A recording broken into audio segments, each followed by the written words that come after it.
Sígueme, sígueme, dice el Señor.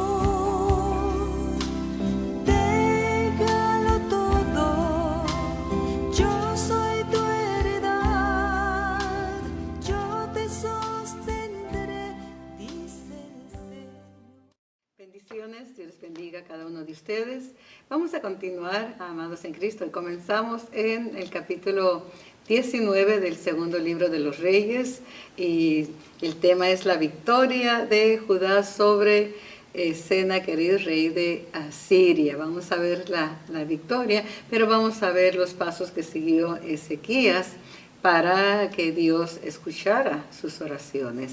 Vamos a ver el verso 37 del 18, porque lo dejamos pendiente, para que nos va a servir de introducción para el siguiente capítulo. Y dice entonces Eliakim, hijo de Hilcías, mayordomo, y Sebna, escriba, y Joá, hijo de Asaf, canciller, vinieron a Ezequías rasgando sus vestidos y le contaron las palabras del Rabsés. Vea este último verso del capítulo 18 que nos va a servir de plataforma para entrar al 19.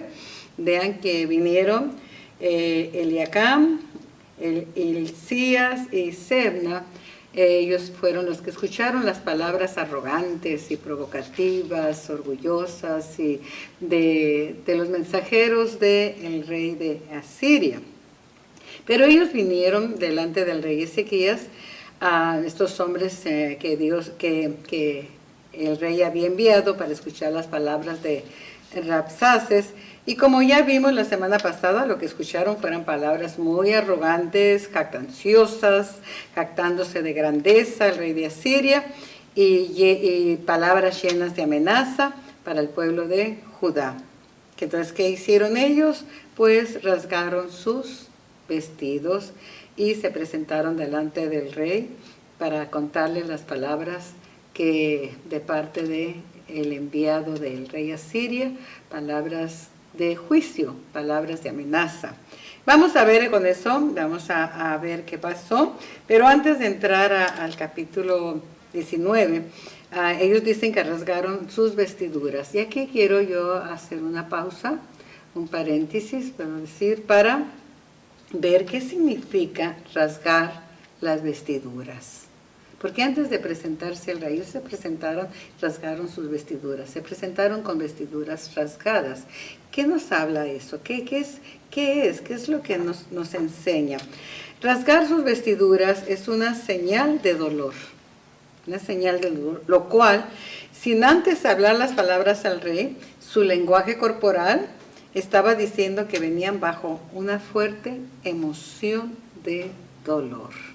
Vea esto. Hoy día lo que Dios necesita no es que rasguemos nuestros vestidos. Lo que Dios pide es que rasguemos nuestro corazón. Ve aquí que la palabra de Dios dice que el corazón contrito, o sea, el corazón rasgado, lo cual es señal de que tenemos un profundo dolor por causa de nuestro pecado. Para que nuestro pecado sea perdonado, tenemos que sentir dolor por nuestro pecado.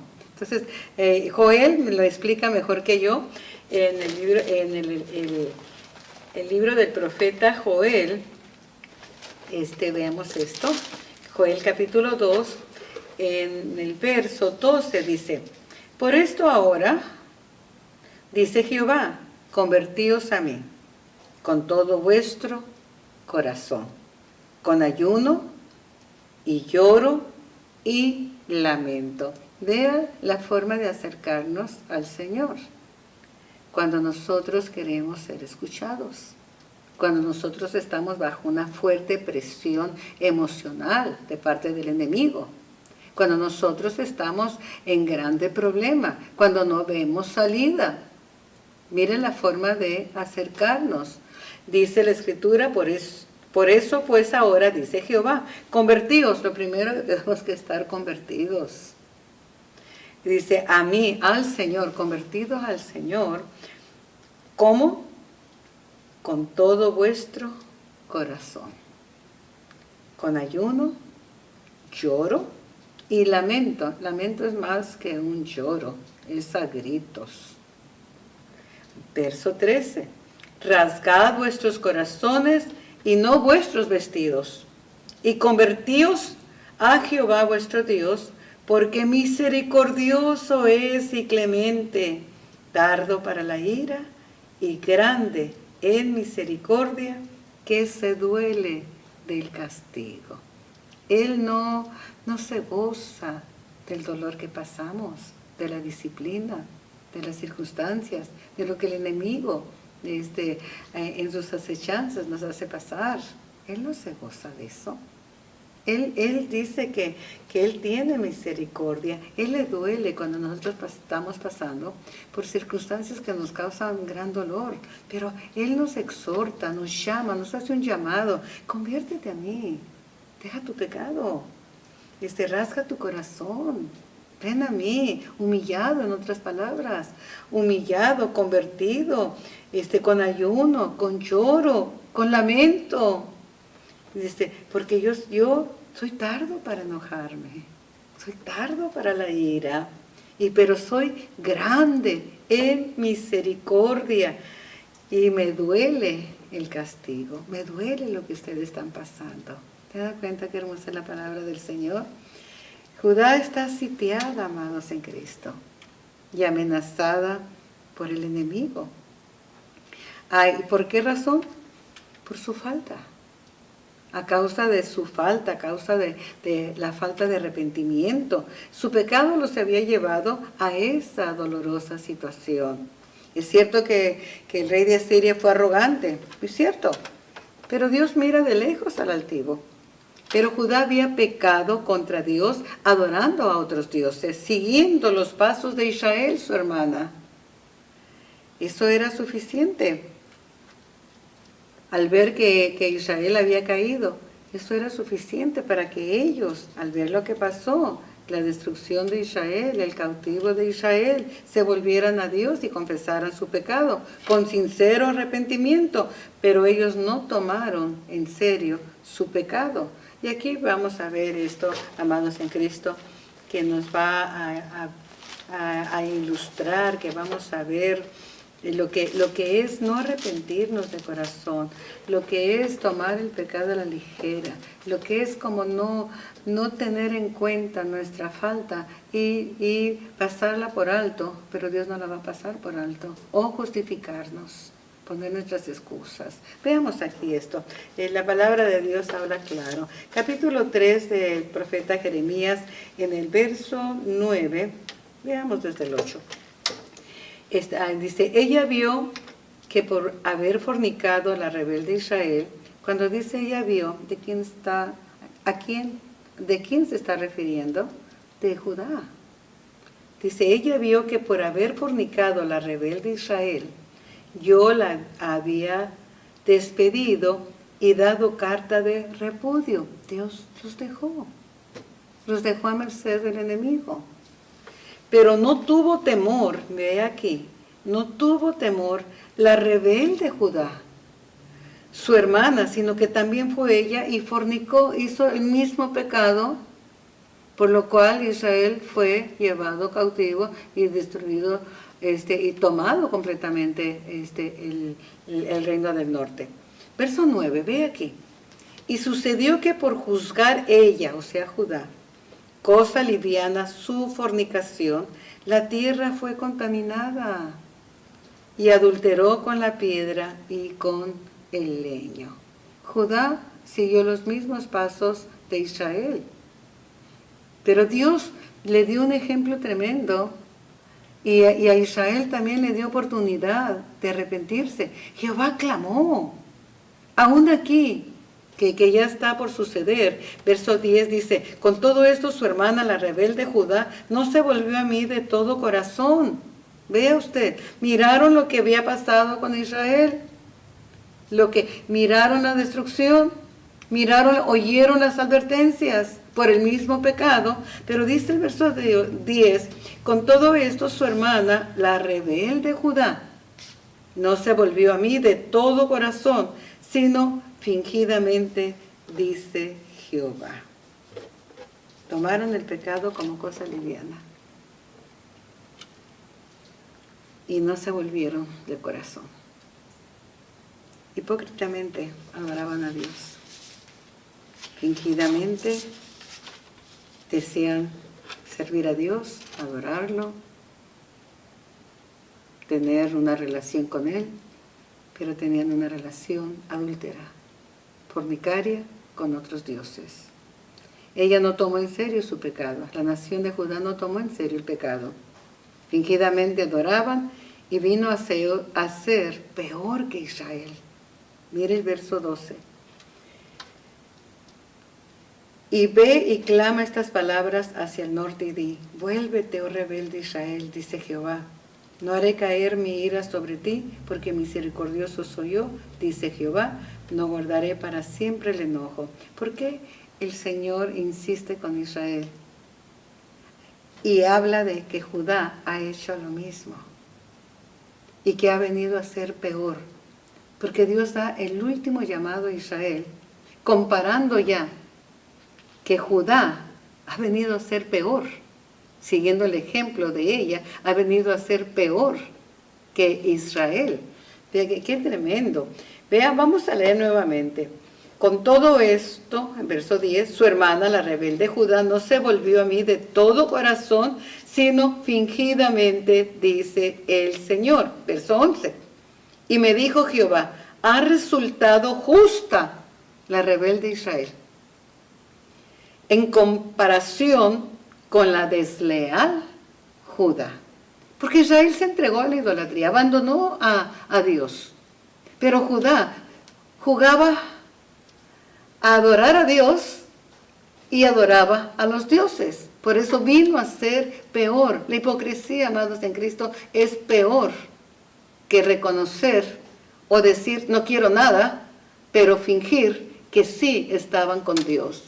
¿Se da cuenta? Y ahí es donde el Señor, al comparar a Judá y a Israel, dice, pues Israel vino a ser peor. Voy a darle otra oportunidad a Israel. Y es cuando le dice al profeta: ve y clama estas palabras hacia el norte. Di: vuélvete, oh rebelde Israel, dice Jehová. No haré caer mi ira sobre ti, porque misericordioso soy yo, dice Jehová. No guardaré para siempre el enojo. Pero mire lo que tenía que hacer. Verso 13. Reconoce pues tu maldad. Amados en Cristo, es todo lo que tenemos que hacer. Para que nuestras oraciones sean escuchadas, para que Dios intervenga en medio de ese problema, de esta catástrofe que dices no encuentro salida, esto ya no tiene remedio. En medio de eso que ya parece no tener solución ni salida, dice el Señor: vuélvete a mí, reconoce tu maldad. Es todo lo que tenemos que hacer. Y nosotros decimos, no, muchas veces lo decimos, pero si yo estoy bien, esto no lo merezco. El Señor conoce nuestro corazón, conoce nuestra hipocresía, conoce que fingimos, que muchas veces fingimos que somos los más santos, los más perfectos, y es una apariencia nada más, porque realmente no nos hemos entregado totalmente al Señor. Tenemos nuestros ídolos, nosotros mismos somos un ídolo. Cuando estamos enfocados en nosotros mismos. Hoy acabo de decir esto. ¿Por qué no enviamos los mensajes, los compartimos, los mensajes? Las congregaciones, ¿por qué no comparten los mensajes de sus pastores? ¿Sabe qué se comparte? ¿Dónde andamos? ¿Qué hago? ¿Cómo está mi casa? Vean esto, vean lo que acabo de comprar, vean mi gato, vean mi perro. Eso es lo que se comparte. Véanme a mí. Amados en Cristo, es idolatría. Pero amamos a Dios. Y el domingo, días de culto, tú eres mi Dios. No, fingidamente adoramos. ¿Qué dice el Señor? Reconoce pues tu maldad, porque contra Jehová tu Dios has prevaricado y fornicaste con los extraños debajo de todo árbol frondoso, y no oíste mi voz, dice Jehová. Verso 14, reconoce. Ahora dice, convertíos. No solamente reconozcamos que hemos fallado, hay que convertirnos, cambiar de... Íbamos por un camino equivocado, dimos la vuelta y vamos a caminar sobre el camino que el Señor nos trazó. No solamente es venir y decir, oh Señor, sí, te fallé, perdóname, llorar unas cuantas lágrimas de cocodrilo, sin lamento, sin dolor, sin rascar nuestro corazón en humildad, que nos duele el pecado. Nomás, ay, sí, Señor, perdóname. Sí, sí te fallé, Señor. Vea qué frialdad, qué falta de respeto al Señor. Porque Él conoce nuestro corazón. Dice, reconócelo. Pero también, ¿qué tenemos que hacer? Convertirnos. No volver a cometer el mismo pecado. Un cambio de dirección total. Porque, ¿qué dice? Porque yo soy tu esposo y que Él quería seguir siendo nuestro esposo, el esposo para Israel, y Él quiere seguir siendo nuestro esposo. Pero como Israel no se arrepintió, le di carta de repudio. Tuve que divorciarla, tuve que dejarla. Amados en Cristo, tengamos en mente esto, reconozcamos nuestros pecados, convertirnos y no dejar que nuestro esposo, Cristo Jesús, nos repudie y no tengamos parte con Él en las bodas del Cordero. Con esto, hermanos, con esta introducción, que es el final de capítulo 18, pues entramos al capítulo 19. Esto como base para ver qué es lo que va a suceder, qué es la actitud que va a tomar el rey Ezequías, que este es un ejemplo y una salida para nosotros y digna de ser imitada. Verso 1. Vamos a ver aquí la actitud del rey ante la noticia, cómo reaccionó el rey ante la noticia, segunda del libro de los Reyes, en el capítulo 19. Dice la Escritura. Cuando el rey Ezequías lo oyó, rasgó sus vestidos y se cubrió de cilicio y entró en la casa de Jehová. Veamos la actitud del rey Ezequías ante la amenaza del enemigo. Rasgó sus vestidos, se vistió de cilicio. Aquí hay algo más que él hizo. No solamente rasgó sus vestidos, que ya sabe que significaba dolor, sino que también se vistió de cilicio y tercero, entró al templo. Qué gran ejemplo para nosotros, vamos a ver aquí. Ezequías rasgó sus vestidos, y ya lo sabemos, señal de dolor. ¿Y qué hizo después? Se vistió de cilicio. ¿Qué significa vestirse de cilicio? Vestirse de cilicio es un material, amados en Cristo, el cilicio es un material áspero, muy áspero, es tipo del yute. Y esto era una expresión de profundo luto. Ve aquí, el rasgar las vestiduras era dolor, pero esto va más allá, más profundo. Y yo puedo sentir dolor porque me golpeé un dedo, pero no va a ser un dolor profundo. El vestirse de cilicio es como que hay un muerto, que estamos tendiendo un muerto, que estamos velando a un muerto, algo tan profundo, tan doloroso, que es luto. ¿Te das cuenta? Entonces, Ezequías no anduvo tomando el asunto a la ligera. Escuchó el mensaje, escuchó las amenazas del enemigo, escuchó las palabras arrogantes que iba a destruir, escuchó todo eso, todas las amenazas, y no lo tomó a la ligera. Nada. Él sabía que esto era una situación muy delicada que ponía en peligro no solamente el reino, sino a la vida de Judá, de los moradores de Judá. Veamos, a veces, amados en Cristo, creemos que podemos, cuando estamos en crisis fuertes, que podemos hacerlo por nuestra cuenta, y no es así. El enemigo no anda jugando a ser diablo. Él no anda jugando a que es un diablo. Él es diablo. Y su intención es matar, es robar, es destruir. Como cristianos debemos de aprender esto y no debemos de jugar a ser cristianos, sino tomar nuestra posición en serio y darnos cuenta del peligro que nos acecha. Satanás anda como león rugiente, esperando a ver a quién puede destruir, para devorarlo. Entonces, él no anda jugando, como le repito, y nosotros a veces no la jugamos, hermanos. No la jugamos sin tomar nuestra posición en serio para buscar su consejo y dirección. Y más aún, tomar el pecado en serio, nuestro pecado, y ponernos a cuentas con Dios. ¿En qué terminamos el verso 18? Reconoce, conviértete. Es todo, reconocer y convertirnos, y Él seguirá siendo nuestro amado esposo. Ezequías vino delante de nuestro Dios humillado, vestido de cilicio, y entró al templo del Señor. Él había fallado y lo reconoce con profundo dolor. Él reconoce esto. Él había confiado en el brazo de Egipto, había tenido alianzas, no había quitado toda la idolatría en Judá. Él reconoce que falló, que hizo un trabajo a medias, pero el enemigo no te va a hacer el trabajo a medias, él va a tratar hasta terminarlo y destruir todo, tu familia, tus finanzas, tu reputación, todo es todo. Entonces, él sí está en serio para destruir. Por lo tanto, amados en Cristo, ahora Ezequías está sufriendo las consecuencias de haber tomado a la ligera la reprensión, haber tomado a la ligera lo que había pasado con el reino de Israel.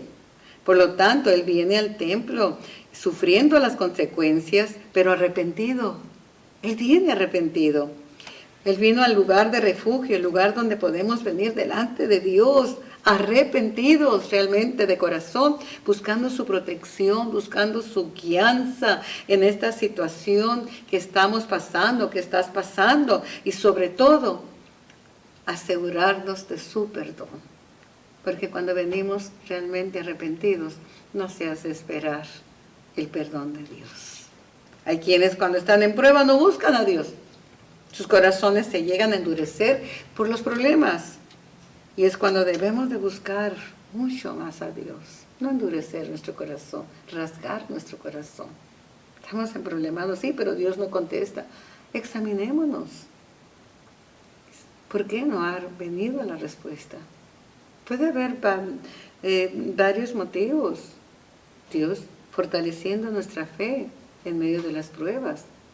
O Dios, que a pesar de nuestras oraciones nos llegan al cielo, nos llegan a su trono. ¿Por qué? Porque no las hacemos humillados delante de Él, con corazón contrito y humillado. Porque el corazón contrito y humillado, Él jamás lo despreciará. Entonces, ¿por qué no hay respuesta? ¿O por qué nos permite pasar por el dolor? Todo lo que el Señor permite en nuestra vida obrará siempre para bien. Cuando dice que Él entró al templo, cuando Ezequías entró al templo, no entró al lugar santísimo, Él no tomó la autoridad de entrar a donde no le correspondía. Él era un hombre temeroso, aunque había fallado. Él entró al templo para orar, pero no entró en el lugar santísimo, el lugar donde solamente los sacerdotes entraban, y entró al lugar santo. Posiblemente él se quedó en el atrio. Recuerden que el rey Usías entró y los sacerdotes le reprendieron por ese acto de arrogancia, y él se enojó, porque él era el rey, pero no era el sacerdote. Al rey Usías le costó el reino, porque él se llenó de lepra cuando reprendió a los sacerdotes y se enojó, llenó de ira en contra de ellos. Entonces él se quedó leproso, vino una lepra sobre él, de la cual murió, perdió el reino y perdió la vida. Pero Ezequías se va a un lugar de la casa del Señor. Como lo repito, quizás era el patio, y ahí se humilló delante de él.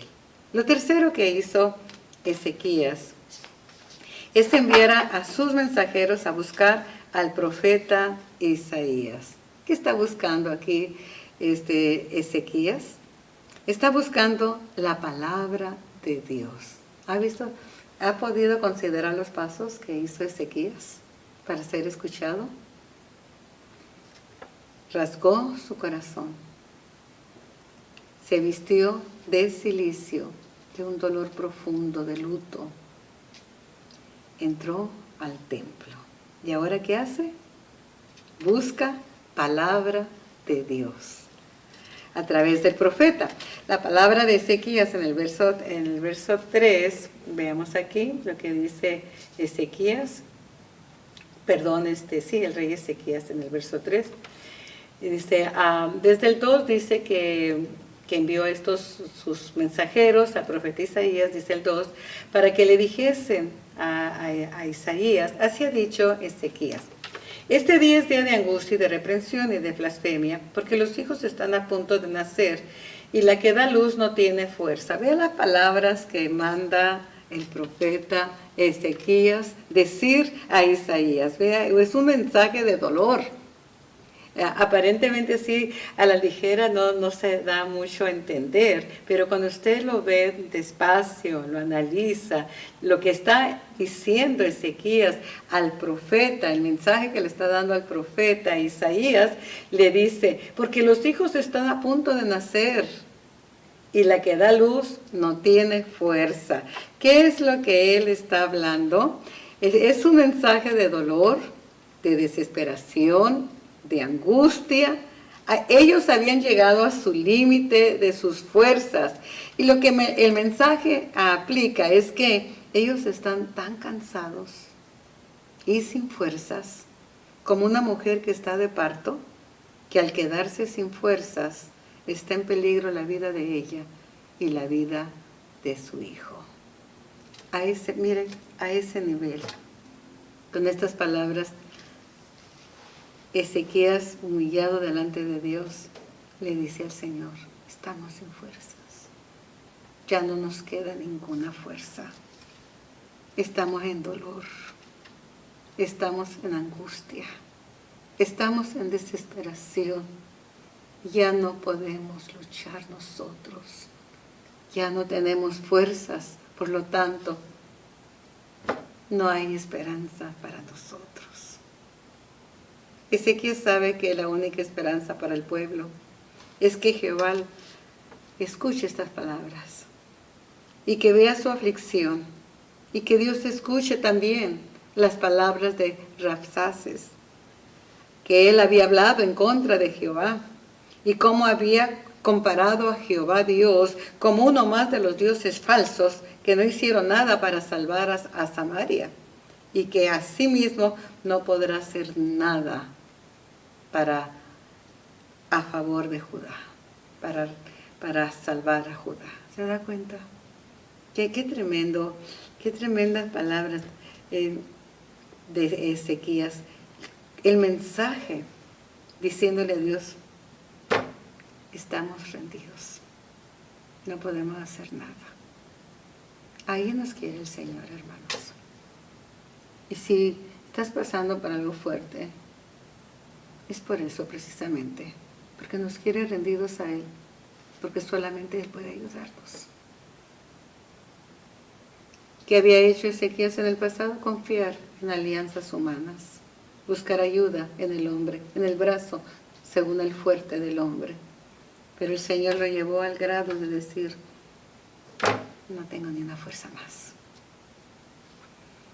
Y ya reconociendo que la única esperanza en su debilidad, en su angustia, en lo que parece ser el final, que la única esperanza es que Dios escuche.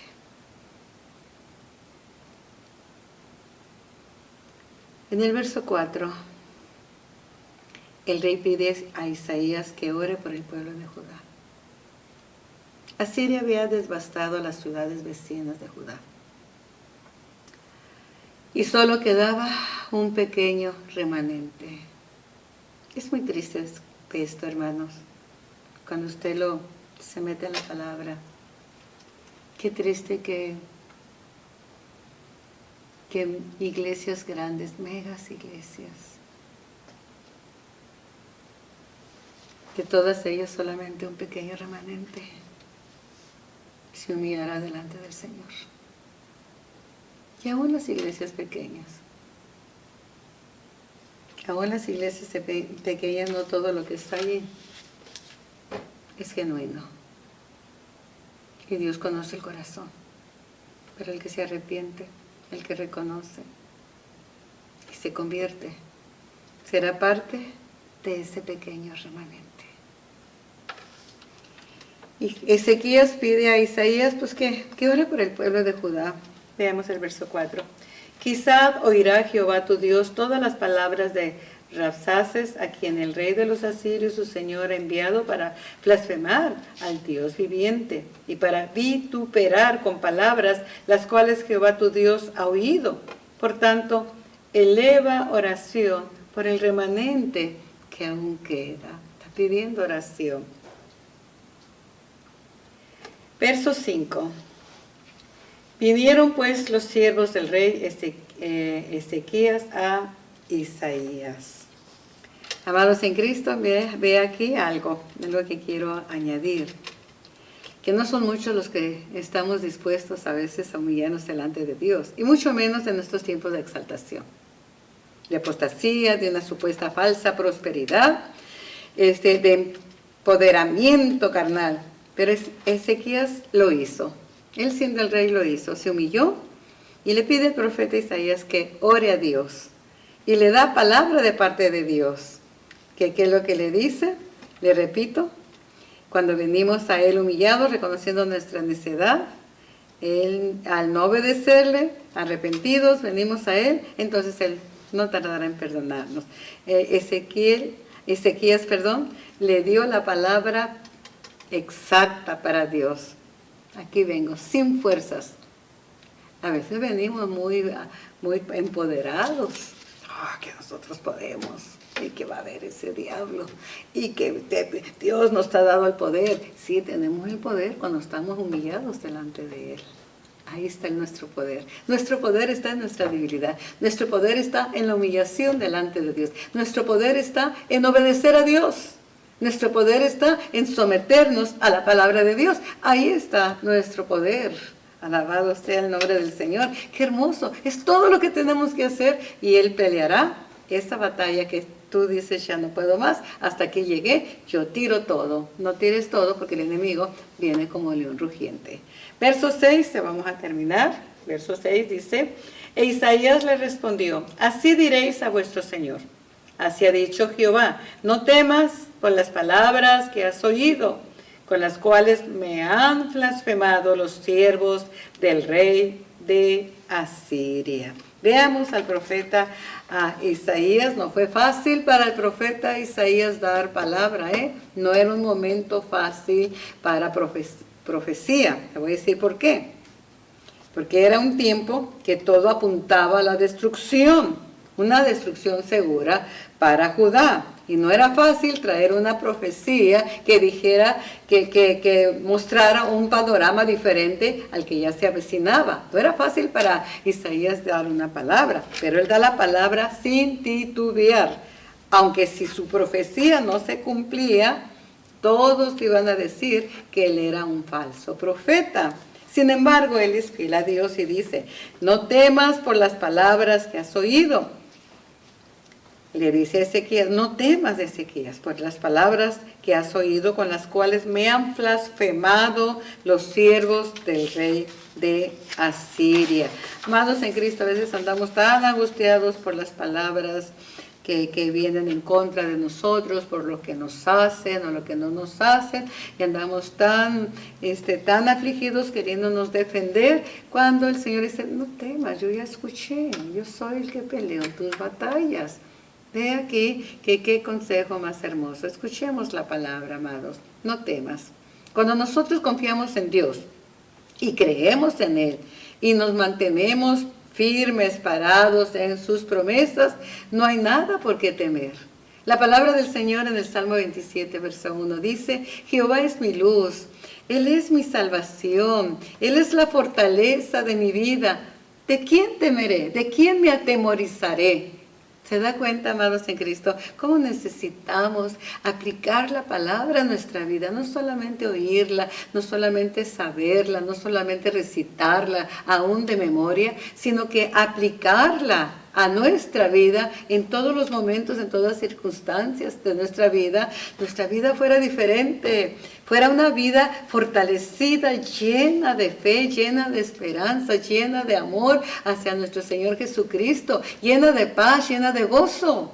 Necesitamos no solamente conocer la palabra, necesitamos aplicar la palabra a nuestro corazón, rasgar nuestro corazón humillados a Dios, recibiendo el consejo de la palabra de Dios y no defendiéndonos y buscando ayudas donde no hay ayuda. La ayuda está en nuestro Dios. Vamos a confiar en Él. Vamos a ver por último cuál fue el fin de Asiria, del rey de Asiria. Verso 7. He aquí yo pondré en él un espíritu, y oirá rumor, y volverá a su tierra, y haré que en su tierra caiga a espada. Vamos a ver, hermanos, el libro de las Crónicas nos relata con más detalles en el capítulo 32, cómo fue, eso no quiero que se lo pierda, y no me lo quiero perder yo tampoco, cómo es el fin del impío arrogante, de aquellos que creen que pueden más que el Señor. Hay mucho de eso, mucha arrogancia, mucha blasfema, y tristemente aún nosotros mismos desconfiamos, quizá no blasfemo, pues es blasfemia dudar de Dios, es pecado en contra de Dios. Pero aún nosotros como cristianos, cuando dudamos, es un atentado contra Dios. Estamos diciendo, tú eres mentiroso, tú dices que me vas a sacar y miren qué lío estoy. Eso es blasfemar en contra de Dios. Tengamos cuidado, amados en Cristo. Vamos a ver qué pasa con este blasfemo. En el verso 20 dijimos, el capítulo 32 del segundo libro de Crónicas, y vamos a leer el final de la arrogancia de Asiria. Verso 20. Dice, mas el rey Ezequías y el profeta Isaías, hijo de Amós, oraron por esto y clamaron al cielo. Esto, amados en Cristo, ve aquí lo que ellos hicieron primeramente. Ezequías se une con el profeta y clamaron. Y Jehová envió un ángel, el cual destruyó a todo valiente y esforzado. Hay algo muy hermoso que tenemos nosotros que aprender de aquí. Hay que unirnos en oración. La congregación, sus pastores, hermanos, todos juntos en oración. Vean lo que pasó. Se une Ezequías y Isaías. Uno era el rey, el otro era el profeta. Y se juntaron a orar, a clamar. Y Dios escuchó, y lo que él hizo es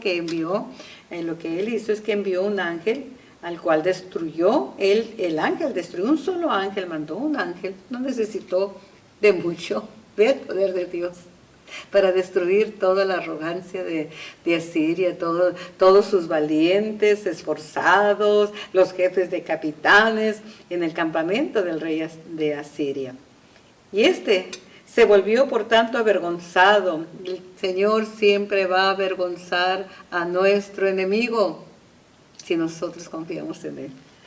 Dice, él regresó, volvió por tanto avergonzado a su tierra, y entrando en el templo de su Dios falso, por supuesto, ahí lo mataron a espada sus propios hijos. ¿Dónde quedó la arrogancia del gran rey de Asiria?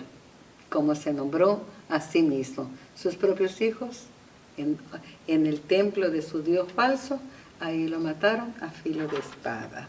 Ese es el trágico final, amados en Cristo, de todos los impíos que rechazan la verdad del único y suficiente Dios en quien debemos de confiar y creer en Él y aceptar, aleluya, su dirección y someternos a su voluntad, porque Él sabe que con Él todo lo tenemos, pero sin Él el enemigo nos hace pedazos.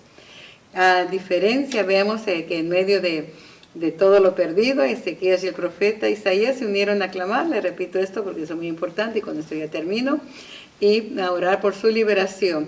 Y ese ejemplo pues es para nosotros en el día de hoy, unirnos en oración, en ayuno, humillados delante de la presencia del Señor, viviendo no un cristianismo de fingimiento, sino un genuino este cristianismo, arrepentidos, con corazones arrepentidos delante de nuestra presencia del Señor y reconociendo inmediatamente nuestras faltas, porque Él quiere que nosotros lo reconozcamos y nos convirtamos. ¿Por qué? Porque Él es misericordioso y es muy lento para la ira y grande en misericordia.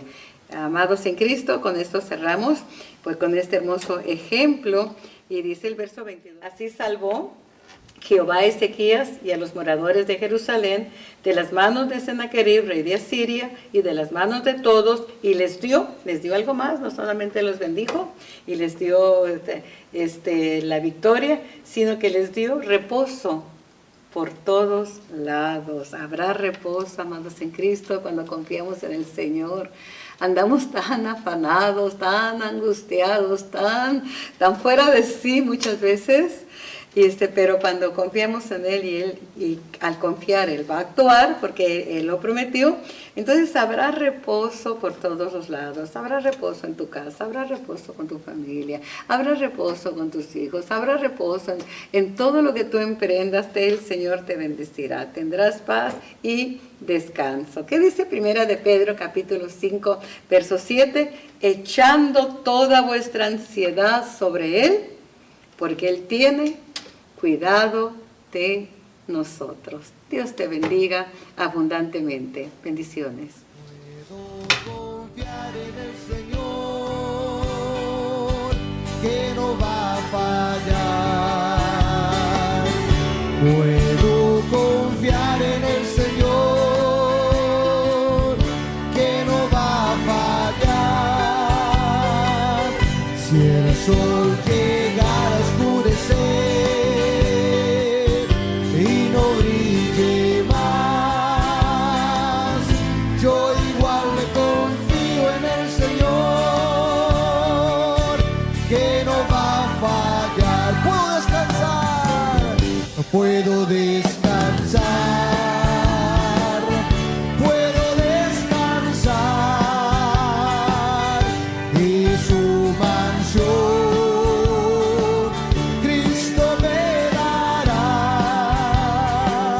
Si el sol llegara a oscurecer y no brille más, ¿qué hará usted? Yo igual le confío en el Señor, que no va a fallar. Puedo descansar, dígalo, puedo descansar,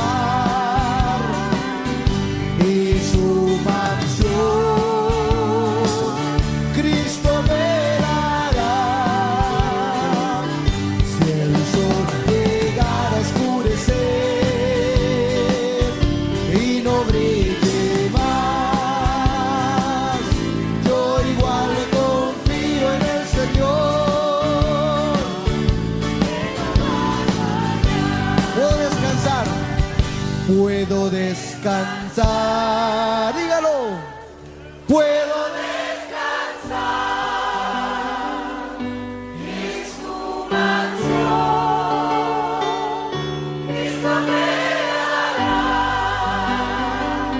Si el sol llegara a oscurecer y no brille más, yo igual confío en el Señor, que no va a fallar. Puedo descansar, puedo descansar, puedo descansar,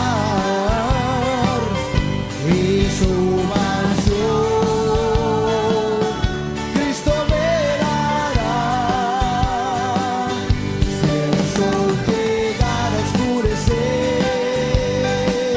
y no brille más, yo igual confío en el Señor, que no va a fallar. Si el sol llegara a oscurecer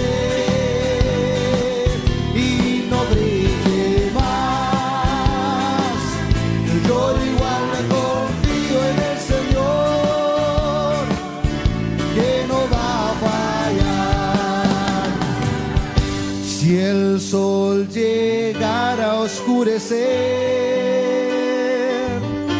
y no brille más. Yo igual confío en el Señor, que no va a fallar.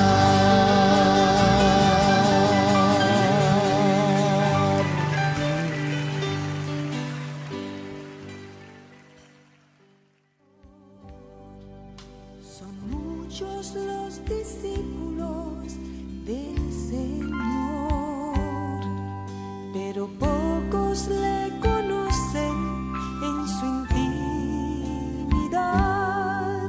Son aquellos que oyen la voz